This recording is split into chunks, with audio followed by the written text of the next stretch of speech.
Good morning, everyone. It's Lee Henson, President and Founder of AgileDad, and it's time for today's episode of the Daily Stand-Up. So without any further ado, let's get started. Today, I want to discuss with you a question that I got asked in a recent training class. So here goes nothing. A student asked me, they said, now, correct me if I'm wrong, but I reviewed the Scrum guide, I reviewed the Agile framework, I reviewed everything. I said, yes. They said, and tell me, where do I see roadmap planning in there? They said, my boss insists that I have a N+3 or N+5 year roadmap. That's 3 years or 5 years down the line roadmap to describe every little thing we're doing. And I just don't think that's agile. Why do we even need a roadmap anyway? So let's clarify, because there's three questions that were asked there, all in that short spurt, right? So the first question was, should we be planning things out 3 or 5 years? And the answer to that is definitively no. I mean, I guess you can, but everything beyond probably the next 90 to 180 days is probably speculation anyway. So, I mean, you could do that level of planning as long as it was at a high enough level that nobody really cared. The way I always treat it is I tell executives and leaderships when they're asking what leadership partners, when they're asking for that kind of information, they're usually just trying to get the team to lie. They're usually trying to hold someone accountable so that when something doesn't happen, they can point a finger and say, aha, but you said it would. So, I mean, I think that it's good to have some forward facing, but how far out is the question? And I think in order to do that, we need to define why we need a product roadmap to begin with. So, when I look at a roadmap, I look at it as a tool. It's good for a team or a team of teams, depending on how large the product or service is that you're building. And if you do these right, it's going to provide ways to simplify conversations, distill what the intention behind things are, and strategize so that you can talk about all different outcomes that you desire, so that you can plan things ahead. Now, for me, one of the big stories that I like to tell, and this I promise it was before Squid Game, I like to talk about the whole red light, green light game. And what I do with leadership is I leverage the roadmap to say, hey, based on what information we have today, these projects are green light, good to go, ready to be dealt with. They're at a small enough level that they're easily going to be consumed into a roadmap, and we're good. The yellow light is these still have some outstanding things that need to be determined before we get to the point where we can work them. And then the red light is there's just no way this is going to happen. It's not even near ready. It's too pie in the sky. There's too much speculation. It's just not something that we could easily accomplish. And I think that if we get our focus honed in a little bit tighter, obviously for the team to see things near term, maybe the next 3 sprints or so, then yeah, a roadmap that covers those kind of things is the product backlog, basically, right? It's going to include the product increment. When you start getting out 6 months or greater, when you start getting out past that to 6+, all the way up to a year, those roadmaps are great to have if you lay them out correctly. And as long as you do it at an organizational level, is what I find, instead of just at a product level. And the reason why I want to point that out is because many times at a product level, everything will look fine. Each roadmap will look perfectly fine. But then the second you lay them up against each other at a division level or at an overall organization level, you'll quickly discover that teams have been multitasked working across multiple different products and having to divide their time 20% here, 30% here, 40% here. Winds up happening is the teams are not going to be successful because the same teams are allocated in different places, but the people who care the most about the product are only looking at their product. They're not looking at all the others. So I think it's important to get that broad view.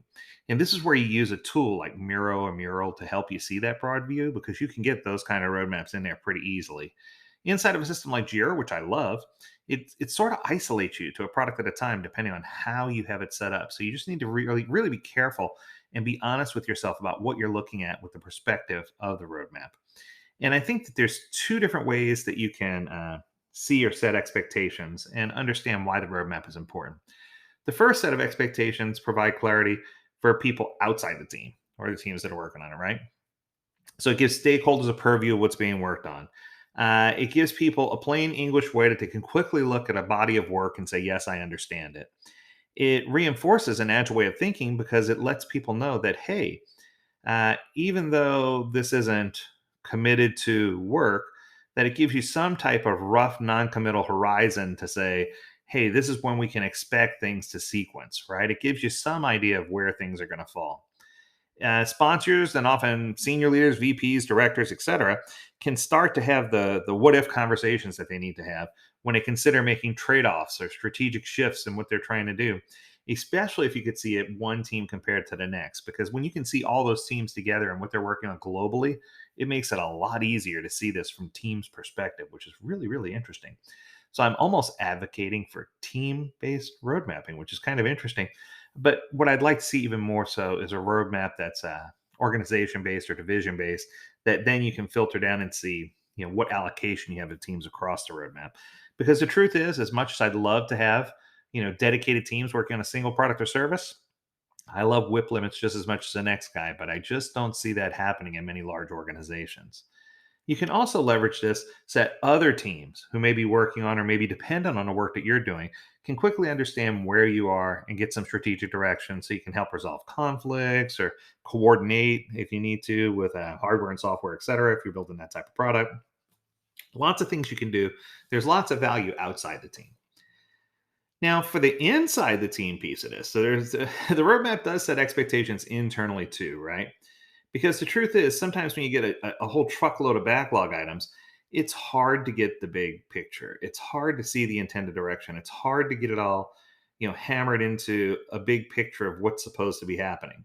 So the roadmap is intended to be the big picture. It's the clarity. It's the clarity of the scope. It's the challenge that everyone's going to be working on the same page, that we're all going to be pushing the cart in the same direction, and that we're all going to achieve greater value this way.